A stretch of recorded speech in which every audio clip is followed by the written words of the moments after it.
Assalamualaikum warahmatullahi wabarakatuh. Kami dari kelompok 11 akan mempresentasikan mengenai studi kelayakan bisnis susu kurma abadi. Kami beranggotakan 1. Almira Syahda Santika, 2. Sulistiorini, 3. Foni Yuanitasari. Bab 1. Pendahuluan dan ringkasan bisnis. Poin A. Latar belakang pengembangan usaha. Kurma merupakan makanan yang sering dikonsumsi kaum muslim dan identik dengan bulan Ramadan. Susu kurma merupakan racikan minuman yang terbuat dari susu sapi dan kurma segar yang dihaluskan. Rasanya yang legit dengan aroma kurma yang khas membuat minuman ini populer dinikmati baik saat berbuka maupun sahur. Karena banyak khasiat yang dimiliki susu kurma ini menjadikan minuman ini semakin digemari orang. Buah kurma juga mengandung vitamin yang dapat membantu menguatkan saraf, melancarkan peredaran darah, membersihkan usus, serta memelihara dari radang dan infeksi yang disebabkan oleh bakteri. Poin B. Nama perusahaan. Nama perusahaan yang didirikan yaitu CV Sehat Abadi. Poin C. Alamat perusahaan. Alamat perusahaan berdiri di Jalan Nasional 2, Cilacap, Jawa Tengah. Poin D. Gambaran bisnis. Sejarah singkat perusahaan. Usaha yang kami dirikan sudah berdiri sejak 2017. Akan tetapi, untuk terbentuknya menjadi suatu badan usaha yang resmi yaitu Komoditer Venoscape atau CV pada tahun 2020 ini. Jenis bidang usaha atau kegiatan utama perusahaan. Usaha yang akan didirikan yaitu industri minuman yang nantinya akan mengolah susu dengan kurma hingga menjadikan suatu minuman yang memiliki khasiat lebih dengan peralatan dan mesin yang tidak terlalu rumit hingga menjadikan bisnis ini sangat mudah.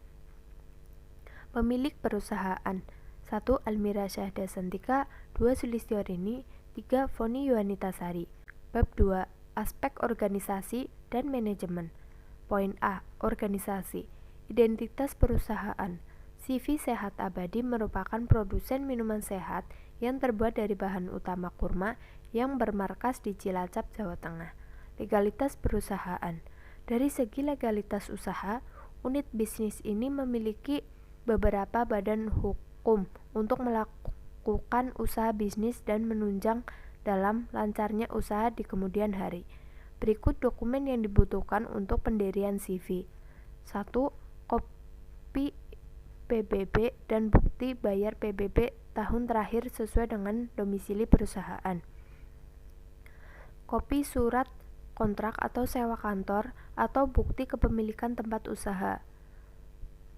Surat keterangan domisili dari pengelola gedung atau ruko.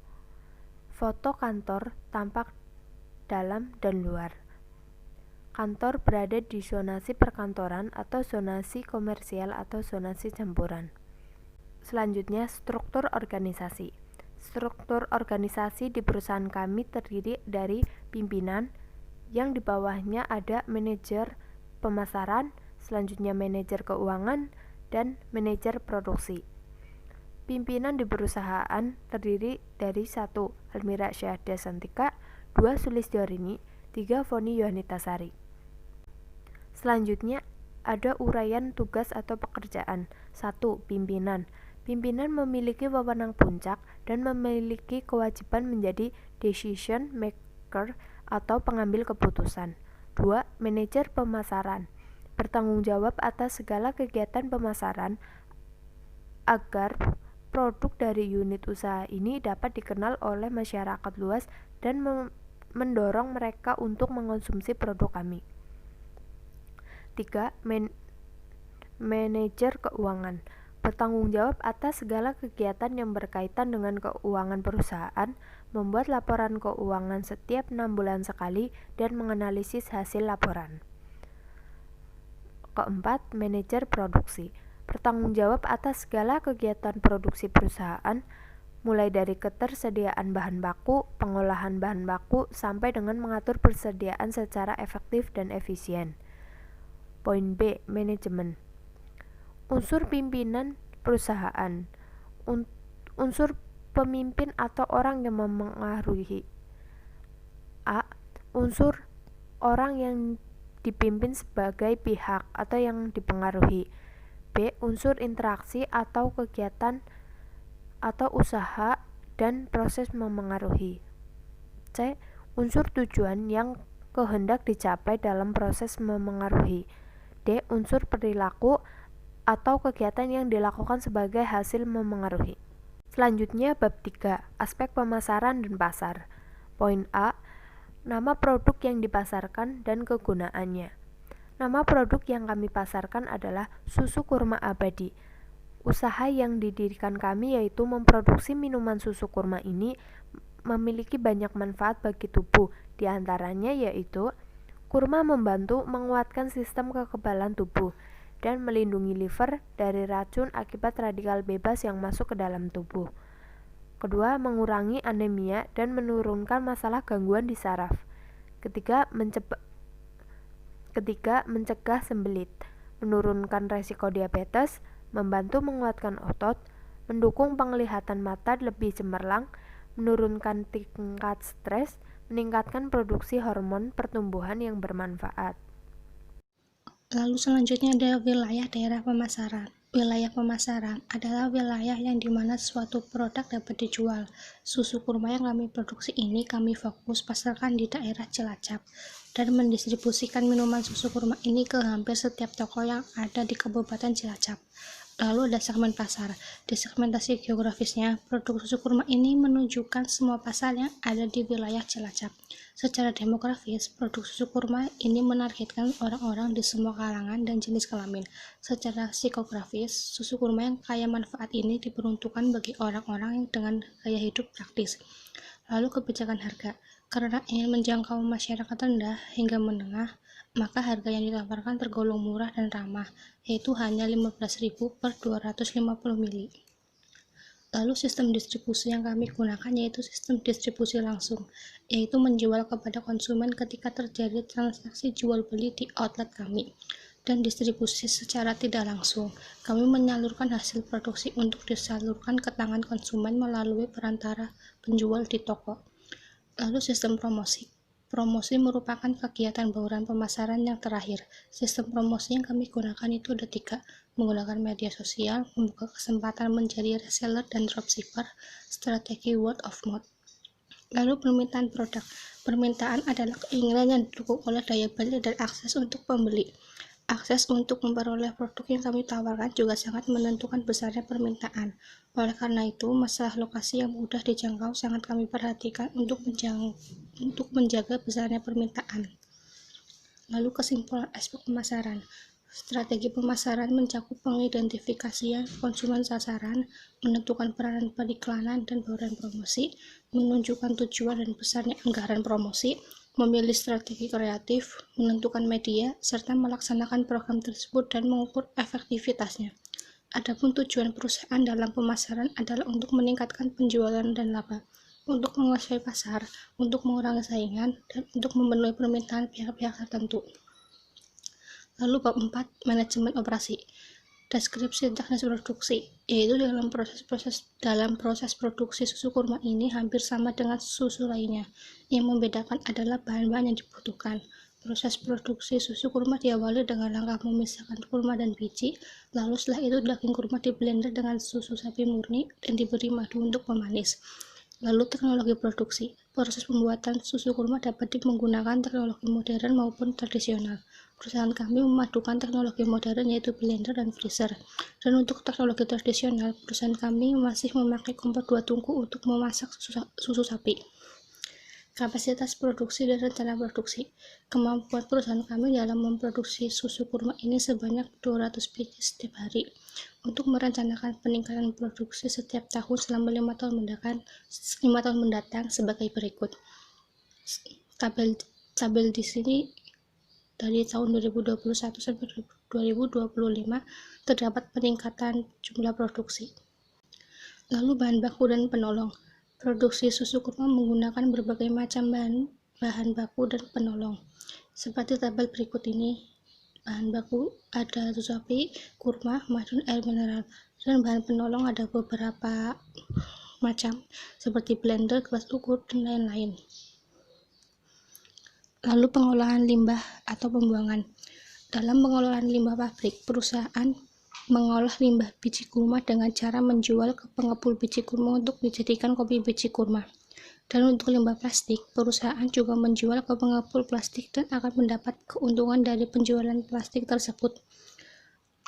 Kebutuhan biaya aspek teknis dan produksi. Dalam proses produksi, terdapat beberapa macam jenis kebutuhan, antaranya kebutuhan peralatan, bahan baku, biaya penunjang yang akan diuraikan seperti tabel berikut. Ya, berikut adalah tabel kebutuhan biaya aspek teknis produksi. G. Kesimpulan analisis aspek teknis atau produksi atau operasi. Berdasarkan hasil analisis aspek produksi susu kurma, dalam 1 bulan perusahaan mampu memproduksi 6.000 biji susu kurma yang siap dijual dengan harga 15.000 per botol, dan modal bahan baku utama yang dikeluarkan dalam 1 bulan adalah sebanyak 10.625.000. Bab 5. Aspek keuangan. A. Struktur pembiayaan perusahaan. Modal perusahaan pada bulan pertama didapat dari modal para pemilik, yaitu sebagai berikut. B. Proyeksi keuangan perusahaan. A. Proyeksi pendapatan. Pendapatan per hari. Per hari menghasilkan 200 botol ukuran 250 ml dengan harga per botol yaitu 15.000. 200 dikali 15.000 sama dengan 3 juta. Pendapatan per bulan. Per bulan menghasilkan 6.000 botol ukuran 250 ml dengan harga per botol yaitu 15.000. 6.000 dikali 15.000 sama dengan 90 juta. Pendapatan per tahun. Per tahun menghasilkan 72.000 botol ukuran 250 ml dengan harga per botol yaitu 15.000. 72.000 dikali 15.000 sama dengan 1.080 juta. B. Proyeksi pengeluaran per tahun. Biaya investasi, biaya tetap, biaya variabel, dan proyeksi laba atau rugi. Perhitungan laba atau rugi dengan menghitung selisih dari pendapatan dengan pengeluaran.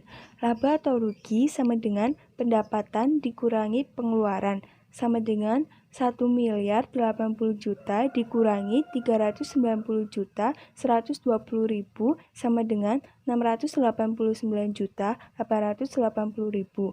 Dengan demikian, laba yang diperoleh per tahun adalah 689 juta 880.000. C. Analisis rasio keuangan. BEP dalam unit. BEP sama dengan FC. P dikurangi VC. Biaya tetap unit sama dengan 41.520.000 dibagi 72.000 sama dengan 577. Biaya variabel unit sama dengan 335.100 dibagi 72.000 sama dengan 4.654. BEP sama dengan 41.520 dibagi 15.000 dikurangi 4.654 sama dengan 4.013 unit. D. Kesimpulan analisa aspek keuangan. Berdasarkan hasil analisis aspek keuangan, didapatkan BEP unit sebesar 4.013 unit, yang artinya perusahaan harus menjual susu kurma sebanyak 4.013 unit untuk mencapai balik modal. Bab 6. Penutup. A. Kesimpulan studi kelayakan bisnis.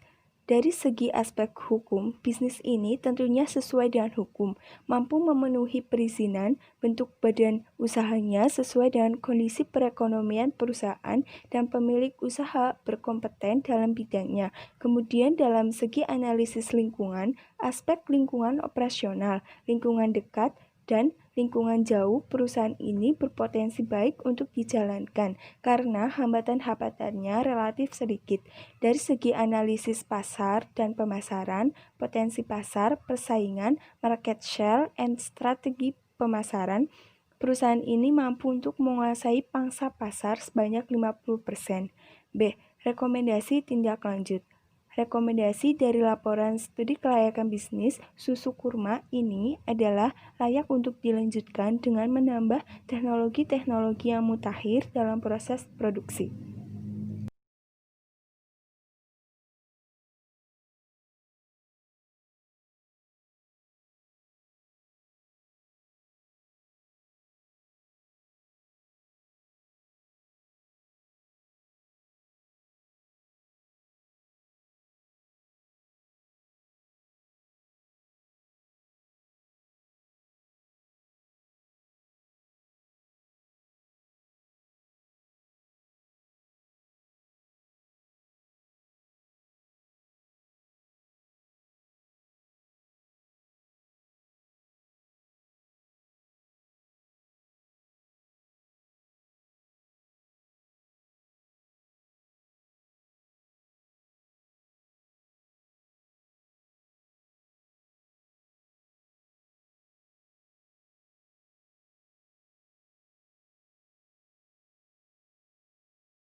G. Kesimpulan analisis aspek teknis atau produksi atau operasi. Berdasarkan hasil analisis aspek produksi susu kurma, dalam 1 bulan perusahaan mampu memproduksi 6.000 biji susu kurma yang siap dijual dengan harga 15.000 per botol, dan modal bahan baku utama yang dikeluarkan dalam 1 bulan adalah sebanyak 10.625.000.